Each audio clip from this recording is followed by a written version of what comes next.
Vous êtes à la caisse pour un café. Vous passez votre carte. Refusez. Le solde semble correct. Vous réessayez. Refusez. Vous sortez des espèces. On vous fait signe de les ranger. Le système indique que votre compte est signalé. Aucune transaction en USD avant validation. Vous n'avez rien fait de mal. Vous n'êtes pas un criminel.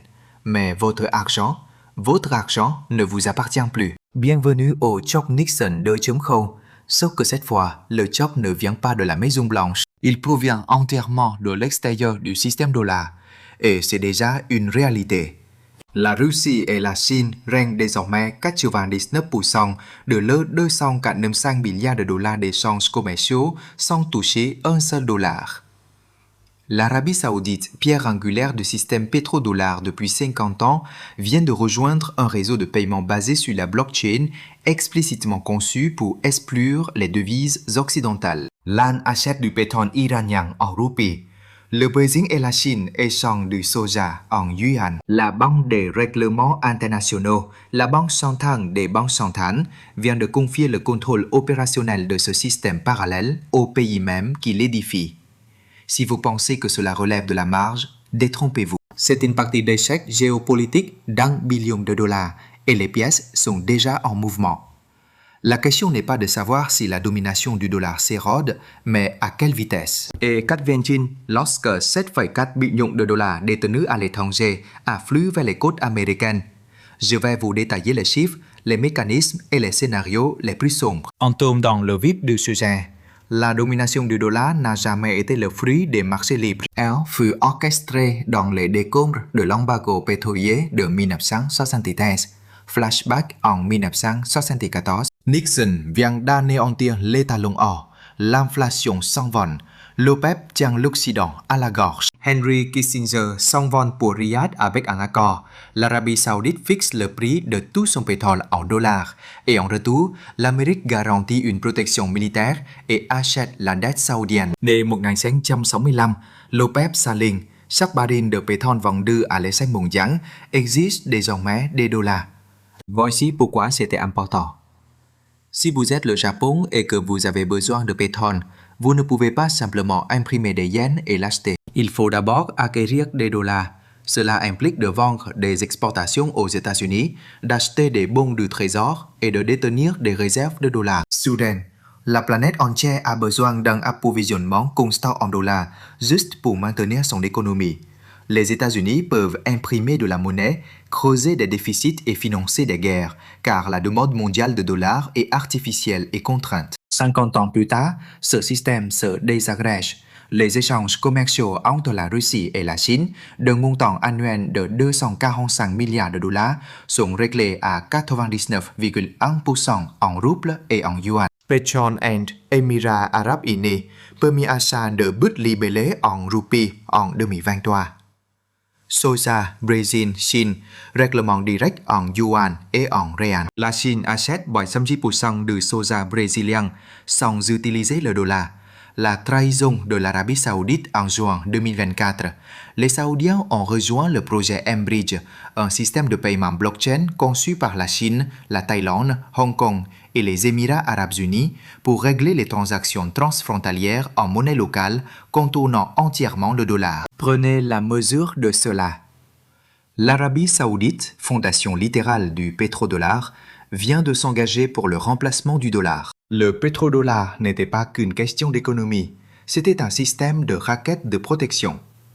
L'Amérique vend à l'Arabie Saoudite 2 milliards de dollars d'armes en 1975, soit environ 12 milliards de dollars aujourd'hui. Et en retour, les Saoudiens recyclaient le profit pétrolier dans les bons du Trésor américain.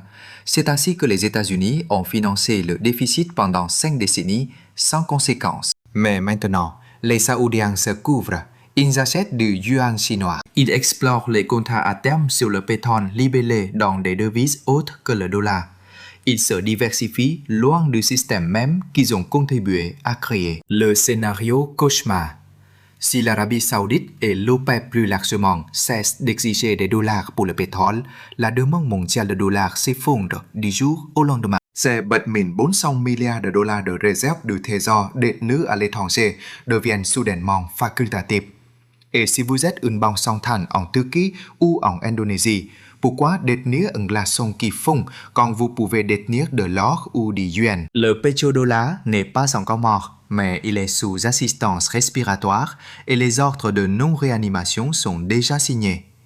Parlons du projet Enbridge, le développement financier le plus conséquent de la décennie dont personne ne parle. Năm 2021, la Banque des règlements internationaux lance une plateforme expérimentale pour tester les paiements transfrontaliers utilisant les monnaies numériques des banques centrales. Les participants incluent la Chine, la Thaïlande, Hong Kong et les Émirats arabes unis. L'objectif? Règlement instantané, pas de banque correspondante, pas de SWIFT, pas de dollar. Mi-2024, Enbridge atteint le statut de produit minimum viable, de vraies transactions, une vraie valeur, de vraies banques centrales. La plateforme elle peut traiter des règlements instantanés de pair à pair en monnaie locale en utilisant le consensus blockchain. Puis en juin 2024, l'Arabie Saoudite rejoint le projet et en octobre 2024, la BRI fait quelque chose de choquant.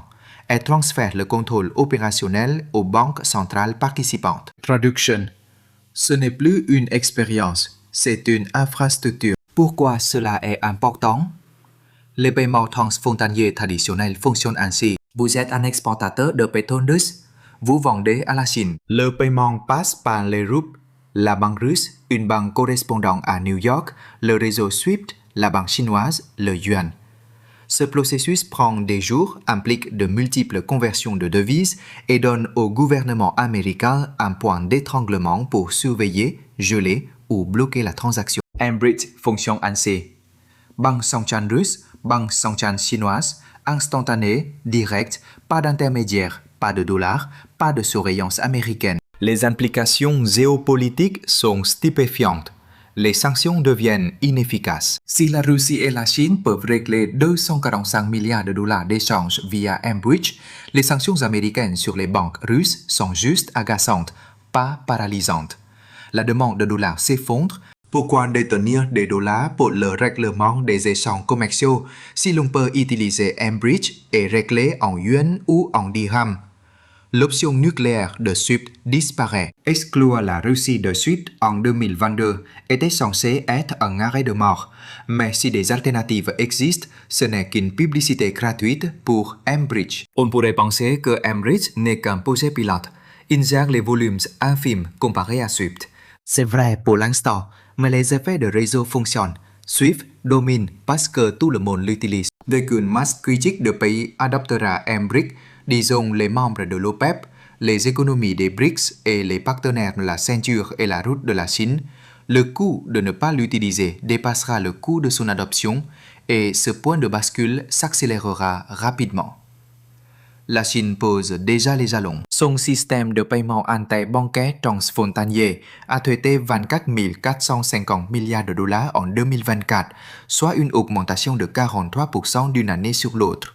L'Arabie Saoudite, les Émirats arabes unis, l'Égypte, l'Iran et la Turquie ont tous signé des accords de swap en yuan ou y ont adhéré en tant que participants. L'infrastructure est déjà opérationnelle.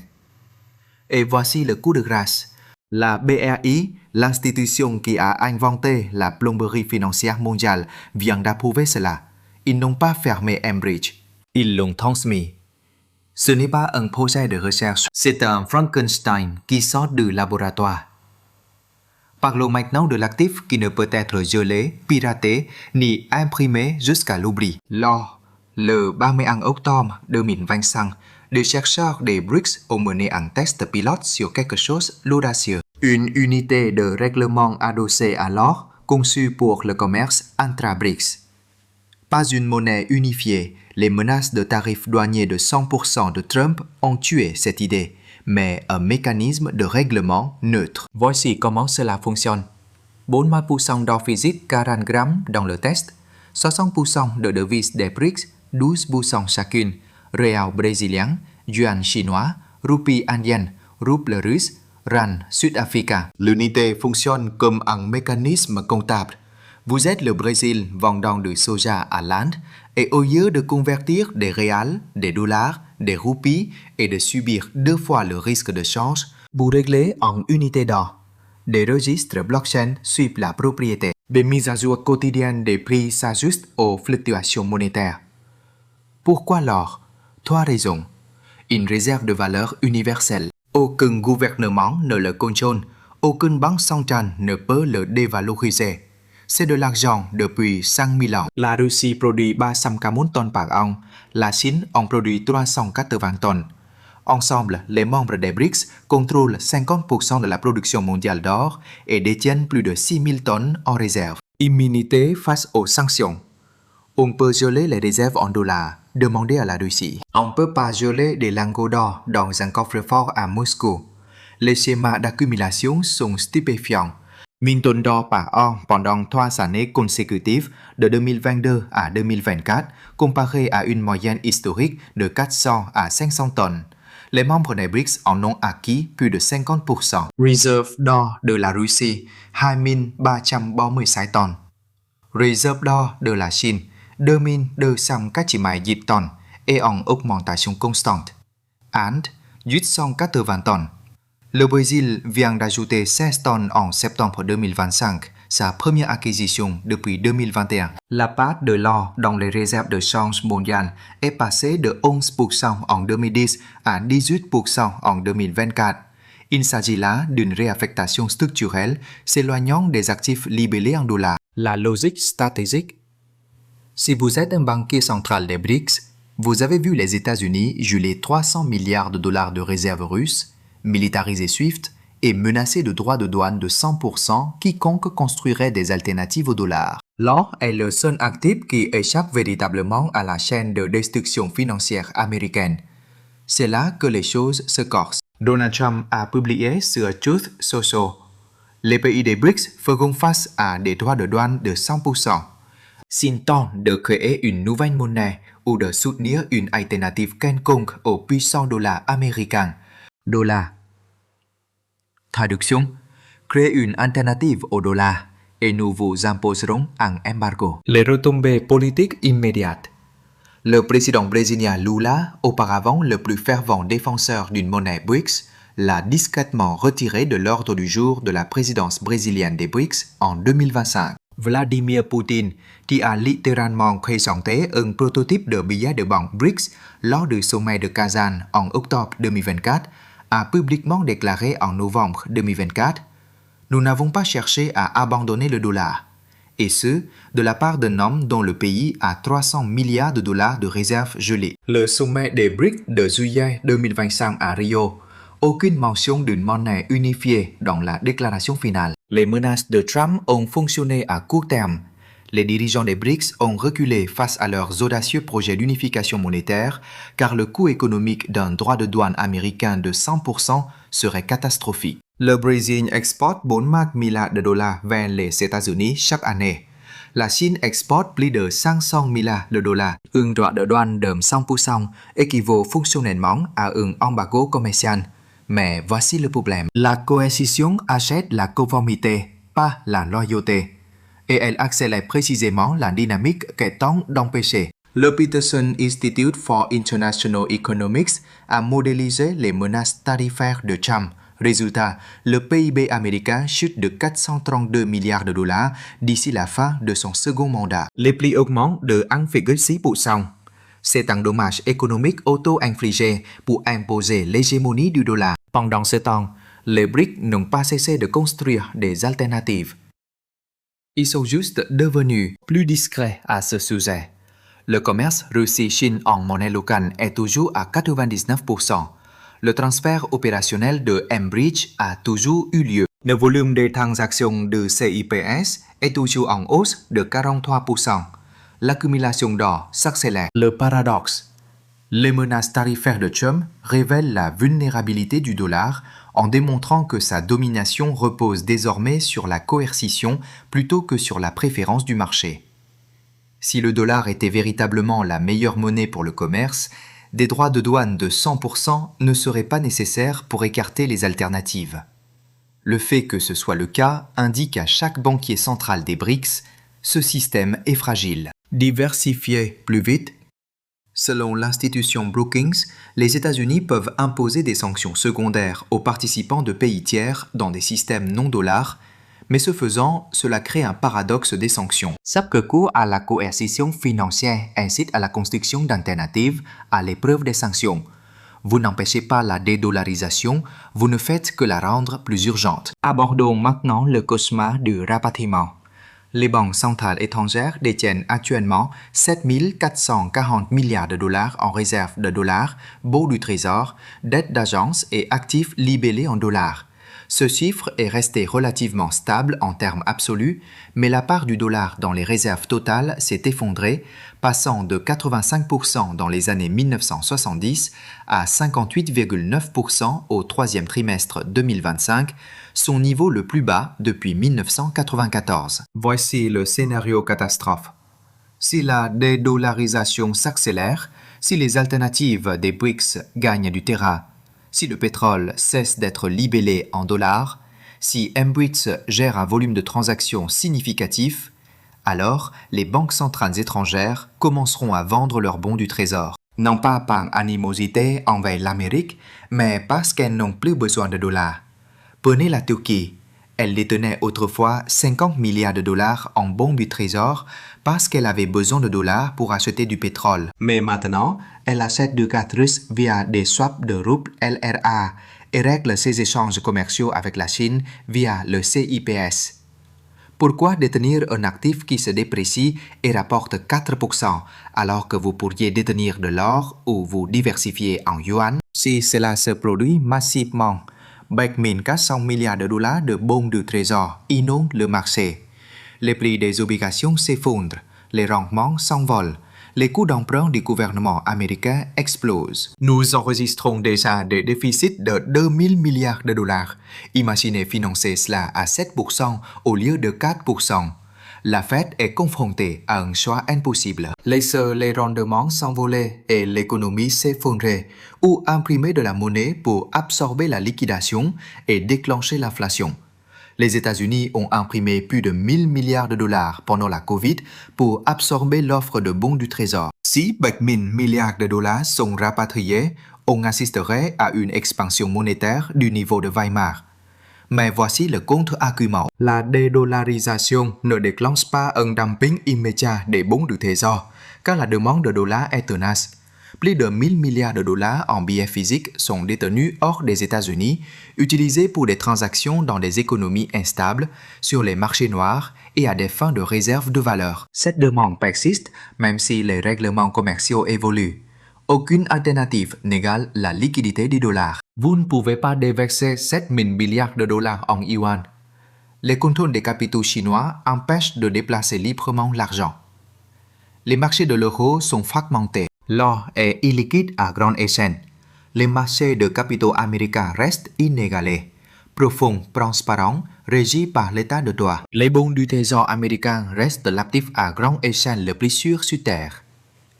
L'avis du FMI, le dollar restera dominant à moyen terme, soit 10 à 20 ans, mais la diversification progressive se poursuivra. Aucune alternative unique ne peut le remplacer, mais un panier d'alternatives, euro, yuan, or, peut collectivement l'éroder. Le véritable risque n'est pas un effondrement, c'est une hémorragie lente. Chaque année, les banques centrales étrangères détiennent un peu moins de leurs réserves en dollars. Cela réduit la demande de bons du trésor. Cela contraint la Fed à absorber davantage d'émissions. Cela limite la capacité de la Fed à lutter contre l'inflation. Cela valide la décision de se diversifier loin du dollar. Prophétie autoréalisatrice. Le bilan de la Fed a déjà diminué de 2200 milliards de dollars depuis juin 2022.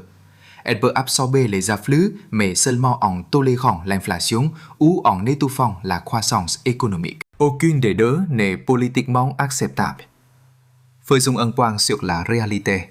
La dédollarisation se heurte à d'énormes obstacles structurels. Premier obstacle, la convertibilité du yuan. Le yuan chinois ne représente que 3% des paiements suisses mondiaux, en baisse par rapport aux 4% de fin 2024. Pourquoi?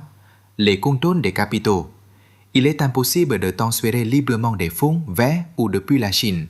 Un ancien vice-président de la Banque de Chine a admis, étant donné que le compte de capital de la Chine n'est pas entièrement libéralisé, il serait très difficile de déployer une monnaie stable au niveau national.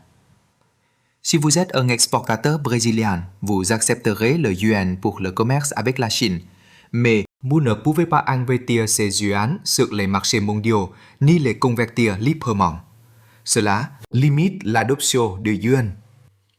Deuxième obstacle, la dysfonction interne des BRICS. Les BRICS ne constituent pas un bloc cohérent. C'est un ensemble de rivaux qui font semblant de coopérer. L'Inde contre la Chine. L'Inde est terrifiée à l'idée de remplacer l'hégémonie du dollar par l'hégémonie du yuan.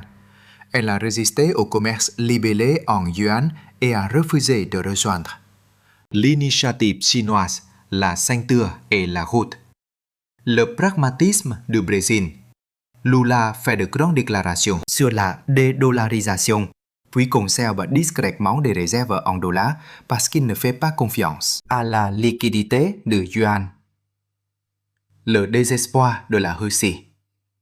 Moscou est la motivée à échapper au dollar, mais elle est aussi la plus isolée. Ces alternatives, les roubles, les yuan, ne fonctionnent pas pour le commerce hors Chine. Troisième obstacle, les prérequis d'une monnaie de réserve. Le FMI énumère ce qu'il faut pour être une monnaie de réserve. Des marchés de capitaux profonds et liquides. Seuls les États-Unis possèdent cela. L'état de droit et l'application des contrats. Le système juridique chinois est opaque. Celui de la Russie est russe. La stabilité macroéconomique. Le Brésil et l'Afrique du Sud sont volatiles. Les flux de capitaux de l'Inde fluctuent énormément. La confiance politique. Ferait-on confiance à Xi Jinping ou à Poutine pour détenir vos réserves? Aucun pays des BRICS ne cote toutes les cases. L'euro s'en approche le plus, mais la fragmentation politique de l'euro et l'hétérogénéité de la dette souveraine en limite l'attrait. La paradoxisation s'opère en marche. Le commerce bilatéral, des corridors spécifiques, mais un échec au cœur du système. La composition des réserves, la tarification mondiale, l'infrastructure financière, car les avantages du dollar sont intrinsèques, pas seulement coercitifs. La Russie et la Chine peuvent commercer en devises locales parce qu'elles sont contraintes par les sanctions et qu'elles peuvent se le permettre. La confiance bilatérale est des alternatives limitées. Pourtant, un importateur kényan, un exportateur vietnamien, une banque turque préfèrent toujours le dollar car c'est plus simple. Parlons de ce que les officiels ne disent pas publiquement. La position du FMI décryptée. Publiquement, le dollar restera dominant dans un avenir prévisible. La dédollarisation est graduelle et gérable. En privé, en lisant entre les lignes, nous sommes terrifiés, mais l'admettre accélérerait la panique. Les propres données du FMI révèlent que la part du dollar dans les réserves est à son plus bas niveau depuis 1994. Ils reconnaissent une diversification graduelle tout en minimisant le risque systémique. Traduction. Ils constatent l'érosion, mais ne peuvent l'enrayer. Les banques centrales européennes entrent en scène. La BCE a émis 700 milliards de dollars de dette publique européenne conjointe durant la crise du Covid, marquant le premier véritable pas vers un instrument fiscal unifié de la zone euro. Cela crée des alternatives libellées en euros aux bons du trésor, positionnant potentiellement l'euro comme une monnaie de réserve alternative. Mais voici le hic. La politique de l'euro elle-même est chaotique. La dette italienne est de qualité spéculative. L'Allemagne ne subventionnera pas éternellement le sud de l'Europe. L'euro ne peut remplacer le dollar si l'euro lui-même implose. La Banque des règlements internationaux, le transfert d'Enbridge, NAJ, sans déclaration politique audacieuse. Et en octobre 2024, elle a transféré Enbridge aux banques centrales participantes. Ce n'est pas une approbation de la dédollarisation, mais une tolérance à son égard. La BEI aurait pu mettre fin à Enbridge. Elle ne l'a pas fait. Pourquoi? Parce que même la Banque centrale des banques centrales reconnaît que l'instrumentalisation du dollar crée une demande d'alternative. Va réprimer cette demande exigerait davantage d'instrumentalisation, créant ainsi encore plus de demandes. Une boucle infernale. Voici ce qui se passe réellement. La dédollarisation est une réalité structurelle. Le commerce russo-chinois s'effectue à 99% en devises locales. Le volume des transactions CIP a augmenté de 43%. Ambridge est opérationnel et en pleine expansion. Les réserves d'or des BRICS dépassent les 6 000 tonnes et ne cessent d'augmenter. La part du dollar dans les réserves est la plus basse depuis 1994. Mais ce n'est pas un effondrement, c'est une érosion. Le dollar domine toujours 88% des transactions de change. Les bons du Trésor américain demeurent le marché le plus profond et le plus liquide de la planète. Aucune monnaie alternative n'offre une convertibilité, une liquidité et une confiance comparables. Les divisions internes des BRICS empêchent toute action unifiée. La trajectoire est celle d'une transition multipolaire progressive. Le dollar reste dominant, mais partage son influence avec l'euro, le yuan et l'or dans des corridors commerciaux spécifiques. L'énergie des BRICS, Russie, Chine est réglée en monnaie locale. Les banques centrales diversifient leurs réserves. Le rythme est dicté par la soutenabilité budgétaire américaine ou son absence, la croissance économique chinoise et l'internationalisation du yuan. Une arme, l'erreur stratégique. Les menaces tarifaires de Trump dissuadent une unification monétaire audacieuse, mais accélèrent la construction discrète d'infrastructures. Chaque menace coercitive valide la nécessité d'alternatives. On ne peut maintenir l'hégémonie par la coercition, mais uniquement par un apport continu de valeur, de stabilité, de liquidité et de confiance. La vraie question: les États-Unis vont-ils miser sur leurs avantages institutionnels, l'état de droit, les marchés transparents, la discipline budgétaire, ou vont-ils brûler leur crédibilité plus vite que les BRICS ne construisent des alternatives? Car en ce moment, c'est une course, et la ligne d'arrivée est bien plus proche que la plupart des gens ne le pensent. Alors, voici votre guide de survie. Diversifier. Si les banques centrales achètent de l'or et diversifient leurs réserves, peut-être devriez-vous faire de même. Ce n'est pas un conseil financier, mais vous savez, la situation est parlante. Surveillez les volumes de transactions Ambridge. S'ils dépassent 1000 milliards de dollars par an, c'est le signe avant-coureur fatal. Suivez la part du yuan dans SWIFT. Si elle dépasse 5% et se maintient, nous sommes en phase d'accélération. Surveillez les rendements du Trésor. Si les rendements à 10 ans dépassent 5% sans récession, les demandes étrangères s'effritent. Et surtout, cessez de croire que la domination du dollar est permanente. Ce n'est pas de la physique, c'est de la politique, et la politique change. Dites-moi en commentaire à quelle vitesse, selon vous, cette transition se produira. 5 ans, 20 ans, ou le dollar est-il vraiment invincible? Si cela vous a un temps soit peu éclairé, appuyez sur ce bouton j'aime pour que l'algorithme sache que les gens se soucient de la liberté financière, pas seulement des vidéos de chats. Abonnez-vous si vous voulez plus d'analyses approfondies, terrifiantes, et partagez ceci avec quelqu'un qui pense encore que le dollar est adossé à l'or, car ce n'est pas le cas. Il est soutenu par la dynamique, et la dynamique fonctionne très bien, jusqu'à ce qu'elle ne fonctionne plus. Je vous retrouve dans la prochaine vidéo. Restez vigilants.